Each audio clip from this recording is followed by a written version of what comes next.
السلام عليكم ورحمة الله وبركاته حبايبنا المنجوية. كل سنة وحضراتكم طيبين.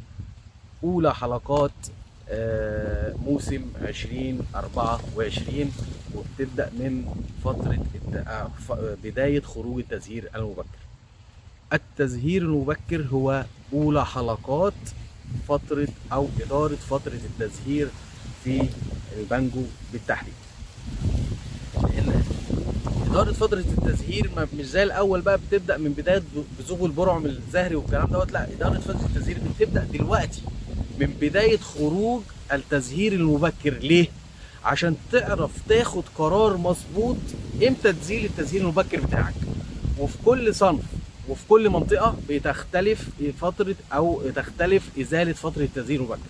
بمعنى أنا النهاردة كل منطقة ليها مناخ بيحدد امتى ازيل التزهير المبكر بتاعها، وكل صنف برضو ليه نفس المواصفات، وهو ازاي اشيل التزهير المبكر بتاع صنف الكيت امتى، صنف النعومي امتى، صنف الهايدي امتى، صنف الاصناف المحلي امتى. واصناف المحلي بتختلف عن بعضها ايضا. فهتبص تلاقي ان التزهير المبكر هنا هو بقى بداية إدارة فترة التزهير في شجرة المانجا بالنسبة لموعد إزالته، عشان تقدر تاخد تزهير سليم في توقيت سليم، تقدر تاخد منه إنتاج بنسبة جيدة بإذن الله. دلوقتي التزهير المبكر اللي خارج دلوقتي زي ما احنا متفقين هو ليه بيخرج وعارفين ليه بيخرج، وبقى حاجة أساسية في المانجا. لكن هو ليه بيبقى احيانا في مواسم بيبقى تزيين مبكر جاي بدري عن كده، وفي مواسم بيجي يعني زي الموسم دوت التزيين المبكر بادئ معانا هوت من اواخر 12. لا، ليه الحته دي بترجع يا جماعه لحاجه مهمه جدا، وهي اخر دوره نمو خرجت. احنا السنه دي لاحظنا ان كان في دوره نمو استثنائيه خارجه، او مش هنقول استثنائيه، هي اساسيه، ولكن خرجت متاخره عن كل سنه. ليه؟ ودي كانت لظروف الموسم بتاع 23. ان 23 كان في عندي شهر 7 وشهر 8 درجة الحرارة عالية جدا والرطوبة عالية جدا، فكان البرعم واقف، لان الشجرة كانت في الوقت ده كان شغلها الشاغل تحمي نفسها من الاجهاد اللي واقع عليها نتيجة ارتفاع درجات الحرارة.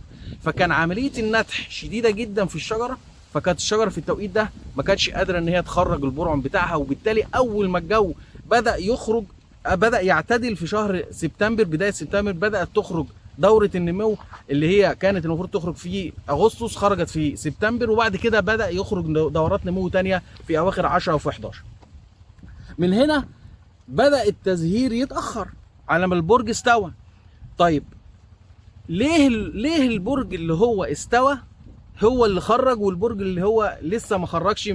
لأن ده البرج اللي استوى ده معناه إنه هو اول حاجه العين اتخصبت، تاني حاجه ان الهرمون الخاص بعمليه التزهير ده موجود بنسبه كويسه، يستطيع البرعم انه يطلع. ايضا البرعم حصل ليه تكشف اوكي وبقى جاهز لعمليه الخروج بتاعته في اي وقت الجو هو يحس ان الجو اصبح مناسب لخروجه.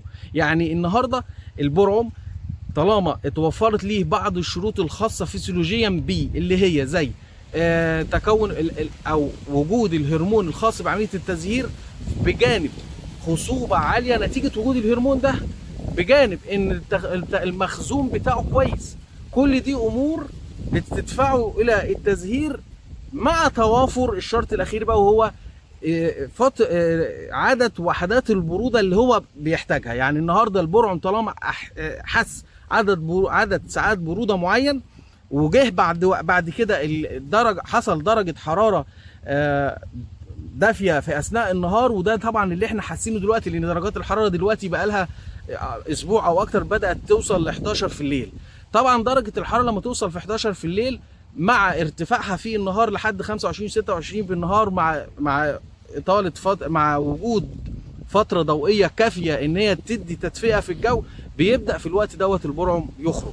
يبقى اذا عمليه التزيين المبكر في المانجا اصبحت عمليه بقت طبيعيه دلوقتي، ولازم نبقى عاملين حسابنا عليها، ان انا ابقى عارف ان هيطلع تزهير مبكر عندي، بس المهم ان انا امتى اشيل التزهير المبكر، هي دي المهمه، هي ان انا امتى اشيل التزهير المبكر وفي اي منطقه يتشال وفي اي صنف يتشال. دي المهمه بقى يا جماعه، القرار اللي احنا نقدر ناخده بشكل مظبوط عشان اقدر من خلال القرار دوت اخد اعلى انتاجيه عندي، وما يحصلش عندي مشكله الحبات بقى اللي هي بتبقى مثلا فاضيه من جوه ما فيهاش جنين والكلام دوت، او الحبات الصفراء والقصه دي. يبقى انا النهارده عشان اقدر اخد انتاجيه كويسه يبقى لازم اخد قرار في ازاله التزهير المبكر تبعا للمنطقه اللي انا شغال فيها وللصنف اللي عندي في الارض.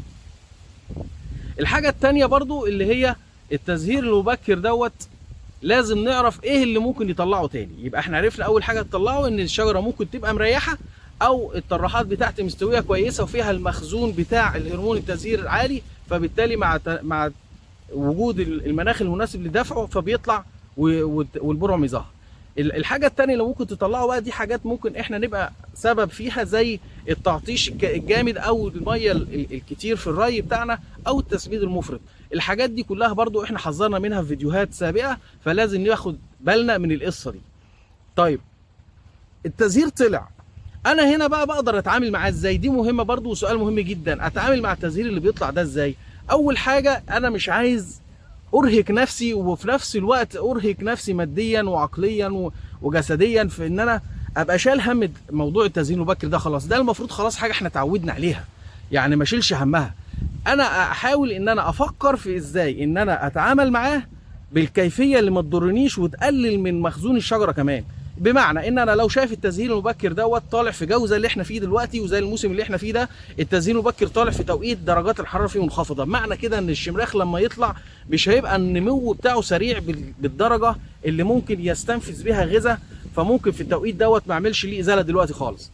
طب لو انا شايفه زي السنه اللي فاتت، الموسم اللي فاتت زي 23 كان طالع التزهير بدري، التزهير كان طالع بالمناسبه في شهر 11، فكان الجو لسه دافي، فكان نمو الشبراخ سريع جدا، كان ممكن يوصل ل 30 يعني 20 و30 سم في بعض الاصناف. فكان في الوقت ده كنا بنعمل له خصي بحيث ان انا اقلل من عمليه استنفاذ الغذاء بتاعه. فهي دي الكيفيه اللي انت هتقدر تتعامل بيها، يا اما تعمل له ازاله كامله ودي بترجع في التوقيت اللي انت شايفه على حسب بقى نموه، يا اما بتعمل ليه خصي وبتبقى سايبه على كتف او اتنين عشان خاطر تقلل من الغذاء بتاع البرج او الطراح اللي انت سايبه عليه، لحين تعمل له ازاله مره ثانيه في التوقيت اللي انت شايفه مناسب عشان خاطر تقدر تاخد منه، تقدر تاخد من الطراح دوت تزهير مناسب في توقيت مناسب. الحاجات اللي انا عايز برضو اوضحها ان انت ممكن النهارده تعمل محطه لنفسك في ارضك وتشوف طبيعه منطقتك شكلها ايه. بمعنى ممكن تيجي على شجره وتعمل ليها وتسيبها ما تعملش ليها اي ازاله للتزهير تماما، وتشوف وتتابع الشجره دي مع باقي الارض اللي انت عملت لها ازاله تزهير، وتشوف توقيتات وفروق التوقيتات ما بين تفتح الزهر وما بين العقد وما بين التحجيم والكلام ده كله، على اساس تقدر تاخد انت بنفسك امتى ابدا لكل صنف اشيل التزهير المبكر بتاعه عشان ابدا اخد ايه تزهير كويس. طب لو انا مش هعرف اعمل كده، وعشان خاطر ان تعدد الاصناف عندي في الارض، لان معظم المزارع بتبقى متعدده الاصناف، في الوقت دوت انت مش محتاج ان انت تعمل المحطه، ولكن محتاج تعمل حاجه ضروريه، وهي ان انت تبقى متابع الطقس بتاعك كويس جدا لمده 15 20 يوم قدام عشان تعرف طقس المنطقه عندك ماشي ازاي. هو ده اللي احنا عاوزين نسرده في التوقيت دهوت من كل سنه. ده بدايه اداره فتره التزهير لمحصول المانجا موسم 2024. كل اللي اقدر اقوله لكم دلوقتي ان انتوا يا جماعه حاولوا ان انتوا تحافظوا على طبيعه الري بتاعه الارض عندك. لازم ميتك تكون بحساب، لازم يكون تسميدك بحساب، طالما ان انت بدات تشوف بدايه خروج وانتفاخات للبراعم الزهريه عندك، لان بدا يحصل انتفاخات في البراعم الزهريه الاصناف زي النعومي والهايدي والجيت والزبديه والصديقه. الحاجات دي كلها بدا يحصل فيها انتفاخات، والبرعم خلاص هو اتكشف من فتره وجاهز للتزهير في اي لحظه، فانت لازم ما تساعدش الجو وتساعد الشجره على انها تزهر بسرعه، ولكن والكلام دوت بالايه بالتأني في موضوع الري، ما يبقاش الري عندك مفرط، ما يبقاش التسميد عندك مفرط، ما يبقاش عندك الايه التعطيش عندك برضو بزياده في بعض الاصناف وبعض المناطق اللي بنشوفها. ده كل اللي كنت عايز اقوله في الفيديو دوت. كان معكم حسام ابو زهره، استشاري محصول مانجا، والسلام عليكم ورحمه الله وبركاته.